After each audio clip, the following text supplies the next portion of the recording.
So, Spend a Buck, number 9 from the Hunter Farm of Dennis Diaz, has won the Kentucky Derby unofficially, trained by Cam Gambalotti, who has only been a horse trainer for 2 years, and ridden by Angel Cordero Jr., who has ridden for a lot longer than that. Here they were, turning for home. And at this point, it was just a point of focus of everybody's eyes on Spend a Buck. This is a horse who finished 3rd in the Breeders' Cup mile race for 2-year-olds last fall in California, but this year has been more spectacular with every race that he has won.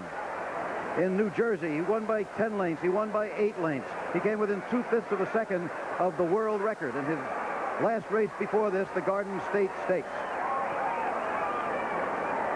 The 2-horse was beginning to fade. Irish Fighter on the outside.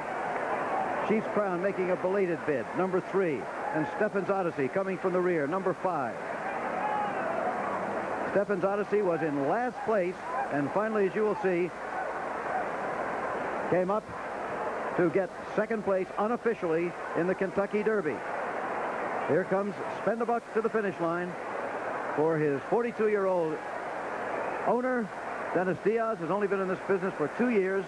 There you see Stephen's Odyssey going under the wire for 2nd place, and on the outside, as you can see, it's close, but we think is quite sure that number 3, Chief's Crown, was 3rd in the race, the favorite. So again, the favorite has not won the Kentucky Derby. It's unofficial. We'll be back for presentations, for official, and prices. With his horse and not be challenged by another speed horse, and just nobody could get to him. Wasn't it surprising that Eternal Prince was no factor?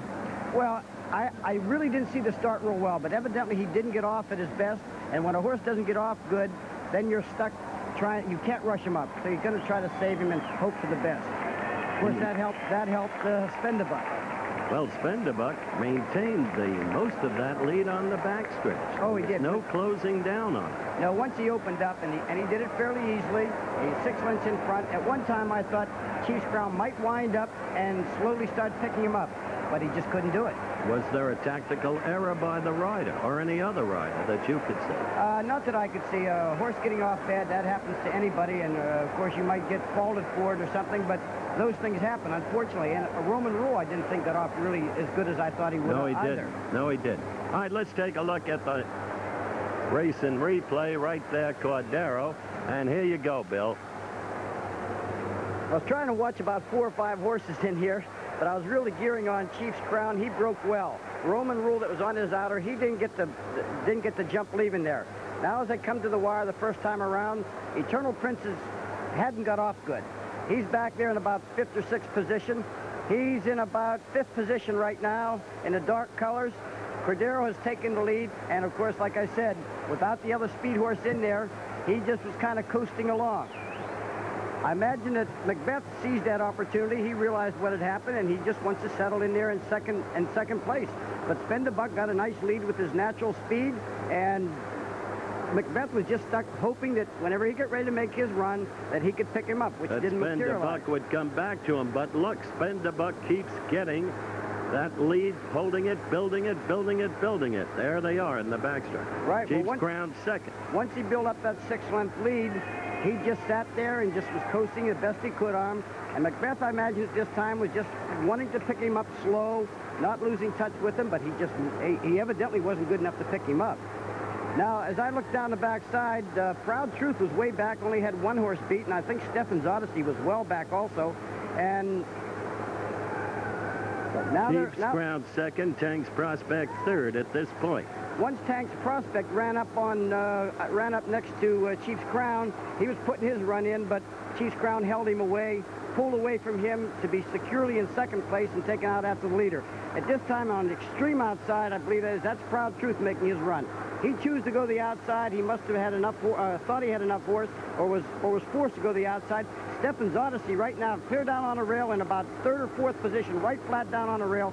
He cut the corner. He really had all the best of his. Not only that, a great move by Lafitte Pincay, cutting back to the inside, spotting the opening along the rail, and coming from way back, dead last to 2nd. That's true. If he had to go around, chances are he wouldn't have been second. And Angel Cordero Jr. will be leaving this racetrack in just a very few minutes. He has to ride at Garden State tonight. What an ovation he'll get. We'll be right. Spend a Buck has won the Kentucky Derby, paying $10.20, $5.40, and $3.40. Second, Stephen's Odyssey, $10.20 and $5.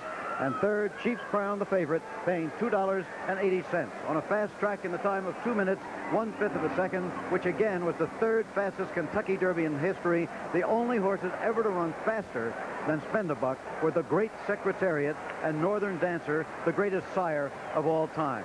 So that's pretty good. The official order of finish now: Spend a Buck, Stephen's Odyssey, Chief's Crown. Then Fast Account, Proud Truth was 5th, Skywalker, Tank's Prospect, and the rest here: Floating Reserve, Roman Rule, didn't do it today at all, Encolure, Irish Fighter, Eternal Prince, the early speed horse, and I Am the Game.